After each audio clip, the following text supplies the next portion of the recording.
Halo, assalamualaikum warahmatullahi wabarakatuh. Berjumpa kembali ya, alhamdulillah di channel gua Muslimah Bekasi di Jepang bersama gua Mei.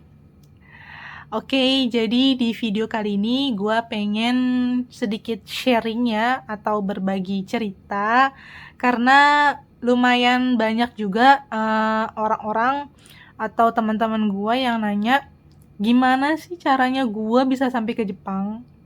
Atau apa sih yang gue lakuin sekarang di Jepang. Nah gitu guys, jadi di video kali ini gue pengen sharing mengenai hal itu. Tapi sebelumnya, kalau kalian suka dengan konten-konten yang gue buat, kalian bisa bantu di subscribe channel gue ya. Kalian juga bisa di like video-video yang gue buat, dan juga komen-komen kalau misal ada pertanyaan terkait dengan video yang gue buat. Oke, yoroshiku onegai shimasu. Oke, nah jadi pertama-tama gue pengen sharing bagaimana awal mulanya gue bisa sampai ke Jepang.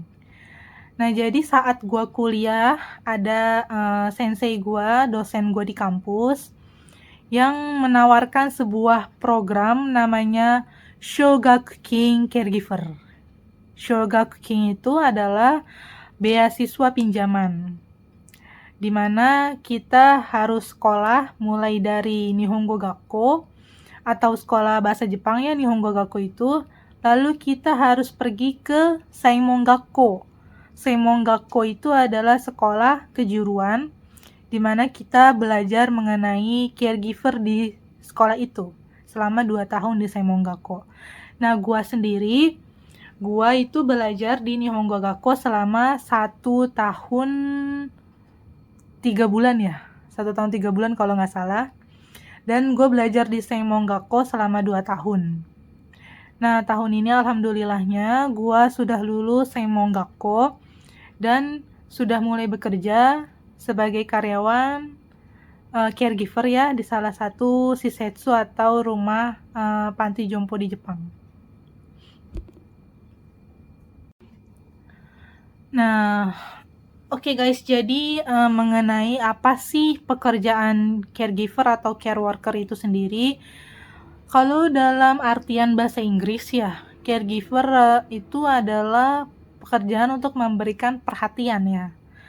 Jadi di sini itu kita memberikan perhatian kepada para lansia, di mana kalau dikatakan dengan mudahnya itu mencakup 3 hal, yaitu shokuji, haisetsu, dan ofuro. Jadi shokuji itu adalah kita memperhatikan bagaimana makannya para lansia, bagaimana pola makannya atau apa yang harus kita perhatikan dan lain sebagainya. Lalu untuk haisetsu itu adalah seperti buang air kecil atau buang air besar ya. Itu artinya seperti itu, haisetsu. Jadi kita harus memperhatikan karena itu merupakan hal yang sangat penting terutama untuk para lansia. Bagi kita sendiri pun itu penting ya untuk hal-hal seperti itu. Lalu yang ketiga itu adalah ofuro. Ofuro itu adalah lebih mudahnya mandi ya, mengenai kebersihan badan gitu, kebersihan badan mereka. Jadi secara mudahnya Kantani Yuto itu mencakup 3 hal itu, shokuji, haisetsu, dan ofuro. Kan tetapi caregiver itu sendiri memiliki apa ya namanya ya, tidak hanya pekerjaan yang membutuhkan tenaga ya, tetapi juga memakai pikiran dan juga hati ya, dan juga cara berkomunikasi yang baik gitu. Karena pekerjaan ini adalah servis ya, sabisu, dimana servis yang kita berikan layanan ya, kita ini kan memberikan layanan terbaik lah bagaimana agar para lansia-lansia itu agar nyaman tinggal di tempat mereka sekarang, di panti-panti jompo yang sekarang, bagaimana kita menservis mereka dengan komunikasi yang baik atau fasilitas dan kebersihan lingkungan shisetsu yang baik dan lain sebagainya gitu guys. Oke, next ya. Jadi mengapa sih kita harus memperhatikan banget banget sampai segitunya, yang tadi gua sebutkan, karena ya jadi gini, Korea Otoshiyori atau para lansia itu beda lah dengan kita yang masih sehat gitu.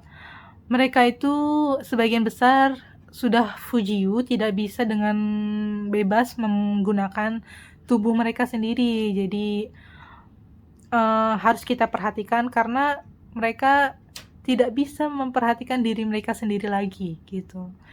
Jadi para lansia itu selain karena sudah tidak bisa menggunakan badan mereka dengan bebas, ya mereka kan sebagian besar memakai kursi roda atau bahkan ada yang di tempat tidur saja seperti itu. Jadi memang harus kita perhatikan dan itu yang menjadi pekerjaan kita, caregiver atau care worker di Jepang.